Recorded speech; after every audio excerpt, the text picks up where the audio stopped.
Let's start from the beginning. What sparked the idea for this movie? Okay, so this was about 6 years ago. I just finished my first film with Oz Perkins, who was actually in it and co-wrote with me, and we started talking about trying to go into more of a horror film kind of idea. And we're both big, huge fans of the genre, and I just wanted to do something that was very kind of a throwback feel to films I grew up loving. And then we kind of came up with this idea of like the whole creepiness of the American Apparel ads, and how the idea stemmed from basically is what if it was an American Apparel photo shoot, but yet in the photo the girl was terrified. So then we kind of came up with this whole thing, and we worked on it for a few years, and it was a kind of spec project that we kind of both went back and forth on. I had a couple other films that as a writer on that came out. I kind of kept on going back to this, and I brought in another friend of mine, Robert Morris, as a writer. And three of us just kind of worked in for like 4 years, just as a pet project, really. Is American Apparel aware of that direct connection? I don't think so. They actually donated clothes to us for this thing too. So. Really? Because it's pretty they're obvious. ridiculous. Yeah, no. As someone who's creeped out by those photos too, I really appreciated that. Yeah, no. It was never meant to be like a negative on what they were doing, but it was just because their ad campaigns they stand out. You know? Oh, that's for sure.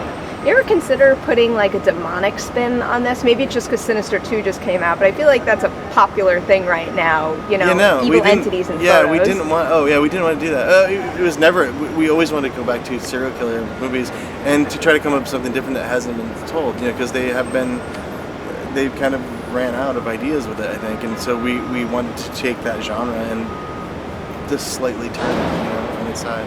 And then you've got a script that you're happy with, but obviously getting a green light is a different story. So Absolutely. Is there any person or specific resource you can credit with making that happen Wes for Craven, you? 100%, obviously. You know, he was a mentor of mine at the Writers Guild.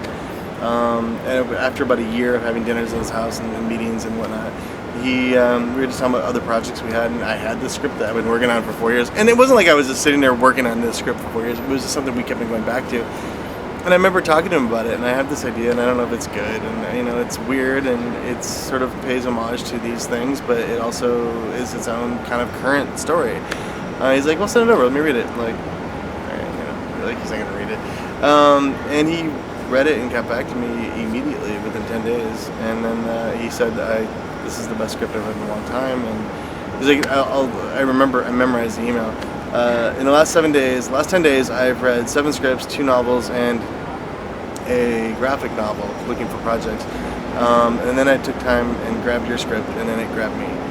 And then he ended the email with like, how can I help you get this made? So it was like, yeah, you could be a producer on it. You know, it would be amazing. How did you meet him to begin with? Just through the Writers Guild, which is another crazy story. Like I've got time. I'm a huge diehard Wes Craven fan. Oh God, he's such an amazing Scream is man. one of my favorite movies of all time, and I credit it with why I'm here right now. No, he's an amazing man. Honestly, he was one of the greatest influences of my growing up. Also, but like when I got into the Writers Guild, they started a new program that year to pair mentors with certain writers. There was 5 of us that had sold horror scripts. Most of it was one of the interesting. Robert Disney, who ended up putting the whole thing together, was like, I'm going to go for Wes Craven and see what he says, because why not? We have 5 horror writers, let's go right to the top. And knowing Wes now, it makes total sense why he said yes, but I don't think anybody expected him to say yes. And he was like, yeah, sure, it'd be great, because he used to be a teacher, So everybody was shocked. We were paired with Wes Craven, and it was just so weird. And I remember going to his house. I was terrified. You kind of lose the whole idea of starstruck, and you don't really care anymore. Wes Craven, you stop, and he's like, like an old owl. You see it, and you're like, oh my God. It's like, I was walking up to his house just shaking, like, oh my God, what am I going to say to this guy? What do I do? He's part of the reason I'm here. This is why I'm doing what I'm doing. And he was so great. He would go out of his way to make you feel comfortable around him. He was one of the nicest guys I've ever met. That's the greatest thing. Yeah. And are there any specific movies of his that you kind of pulled from for this? I would say a lot of his earlier stuff he was doing in the 70s. Just with the brutality of some of the. It was really important for me to make this film as like a really honest piece. And I'd say a little bit of Scream in the sense too, where there is some funny parts to the characters. There's funnier things that happen, but it's all based in like an honest world, a real world. So some of the brutality definitely stems from some of his earlier films, and I think some of the, like I said, I think tonally the movie is a very real kind of feel to it all the way through. So he helped you get this off the ground, and then what was his involvement like when you actually went into production? All the way through. I mean, he would go to meetings with us when we were trying to find financing. He would go to every meeting I had with every actor. We had lunches with all the actors that we were going through casting, auditions. He was instrumental. I did a couple rewrites just based on some notes he had. He's like, look, the script is great. It's ready to shoot, but if you're asking me what you could change, you could maybe tweak this a little bit. But, he was really kind, He watched dailies every day. He would tell us that he helped us get Dean Cundy to shoot the movie. This is the greatest film experience of my life. I was gonna say, like, you're working with. I'm working with the people who made me want to make movies. The two of them. I mean, I can't imagine working with the two of them and coming up with my own ideas and like them saying no, and then me not being like, whatever you say. I like your ideas. And they never said no, which is even crazier. It's like they were always very supportive. Dean too. Every day on set was like a masterclass in cinema. Can you tell me about coming up with like the shooting style with Dean? Do you just go back to some of his other incredible films? That's what I told him. Actually, that's what I told him. Actually, like look, your movies are giant. Like Halloween, Escape from New York was the first movie that I wanted to make movies after watching that. I said, when I was meeting with him trying to get him to do the movie, I said, look, I can hire a cinematographer and make them watch all of your movies again because I'm sure they've all seen it, or you could just come shoot this one. Because I wanted this film to not feel like every other horror film that's out there, and it teeters thriller, it teeters horror. There's elements of both, but I wanted it to be its own thing, and I wanted it to be beautiful at the same time as be, something that's had that same feeling, that same aesthetic, that I had growing up loving this. That's why I love this genre. What did you guys shoot on? Alexa. Can you tell me about that choice? Because I mean, I can see the bright bold colors. I mean, we wanted to go with we wanted to shoot film, obviously, but it's just really impractical now, especially on smaller budget movies. We did different camera tests. There's a bee right there. Oh, is that what it is? Yeah, that was a bee. Yeah, like that is a bee. That was like right in my hair. Yeah, it swooped down. Alexa.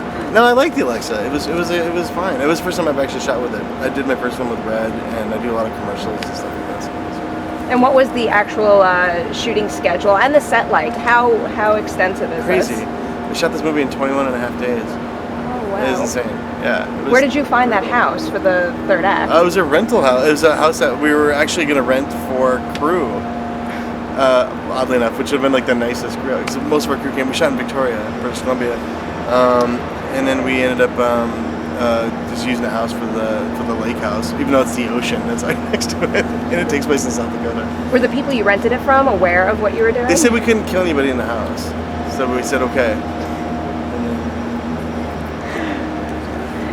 And then they saw the photographs.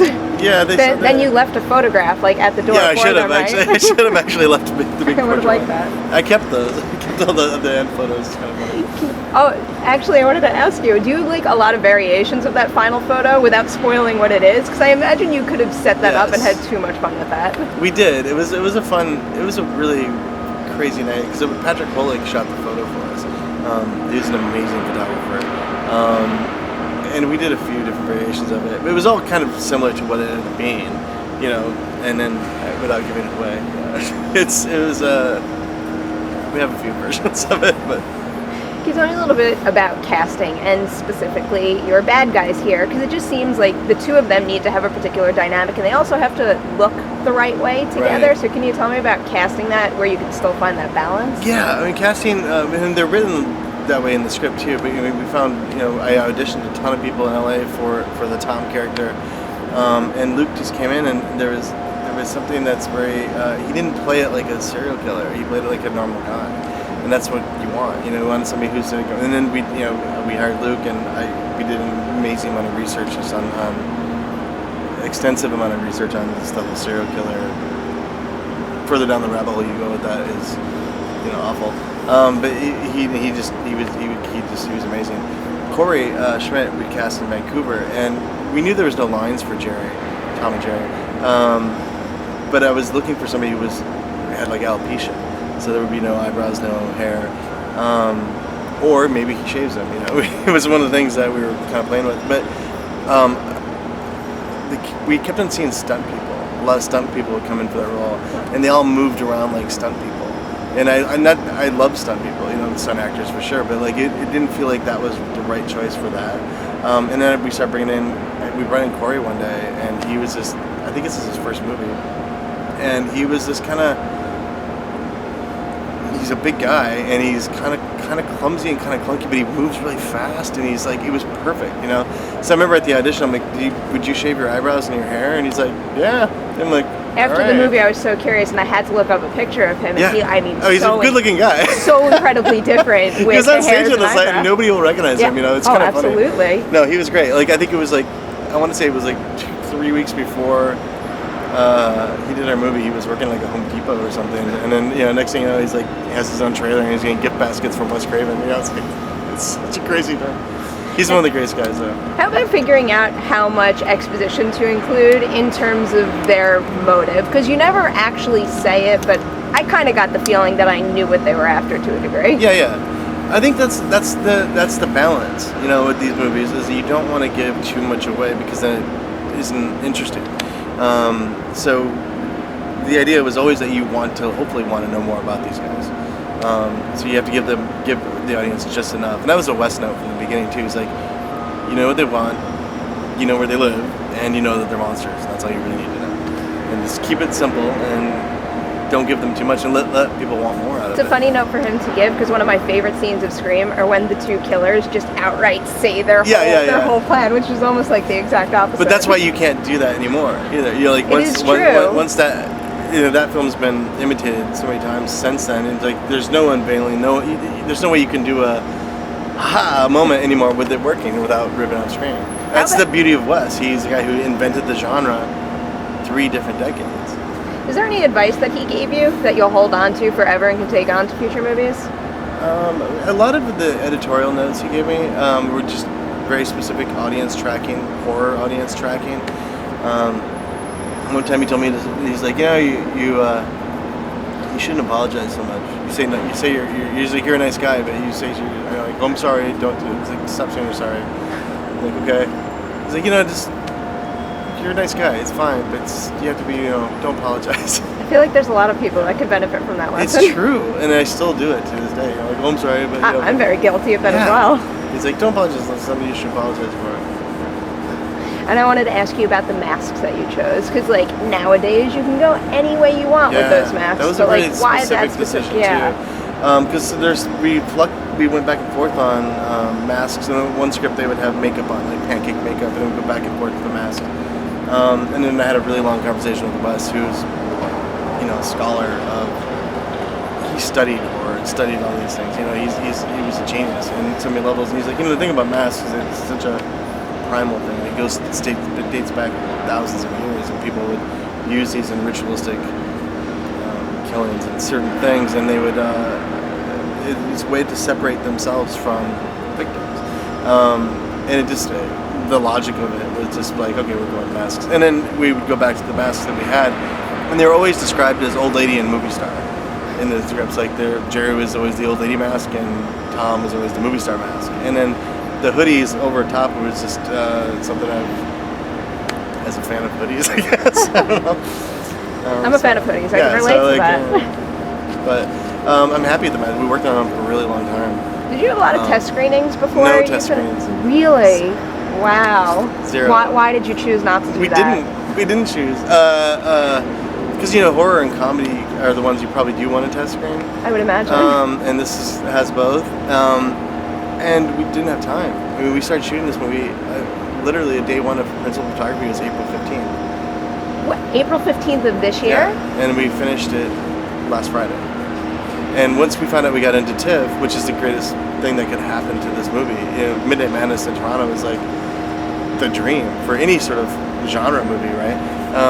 Once we found out we got in, he's like, and Colin loved the movie, and he's like, this movie was so crazy different, and I love what you've done with this story. It's like I want to invite you guys to premiere, and we're just like on the phone going, oh my god, it's incredible. And he's like, he asked the next question, like, will you be able to finish it in time? Because he watched like a rough cut, basically my director's cut, my final at the end of my 10-week session of editing, and we're like, yeah, of course. And we're like, hang up the phone, like, how are we gonna finish? We lost like 4 or 5 weeks of post-production time to do it. So everybody was on top of each other trying to finish it. Have you slept in the past 5 months? I haven't slept since I don't know, like 2013 or something. That's quite the turnaround, man.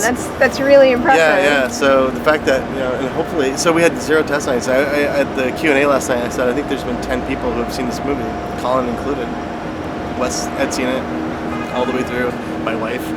I had some friends I brought in that would watch it and give notes. Some people I know that work in the horror world, but nobody had seen it. What was Wes's final reaction to the film? He loved it, honestly, and I'm glad he loved it, because that was always the weight on my shoulders. Yeah.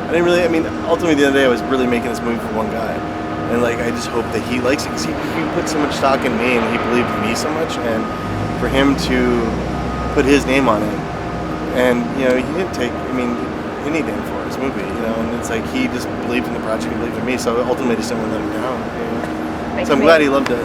Makes me admire him so much more than I already did. did. He was the best guy in the world. He was such a kind guy. I've had the opportunity to interview him once or twice, and he's just such a warm, kind presence. And obviously, like you, I walked in shaking in my boots. I was terrified. Why wouldn't you? He's the legend. His legacy will outlive all of us. Are there any Easter eggs from his movies that you might have hidden in here that people can Blood look up for? Relations is the original title for Hills Have Eyes. In the movie, at the beginning of the movie, there's a marquee. I wrote that down actually. Yeah.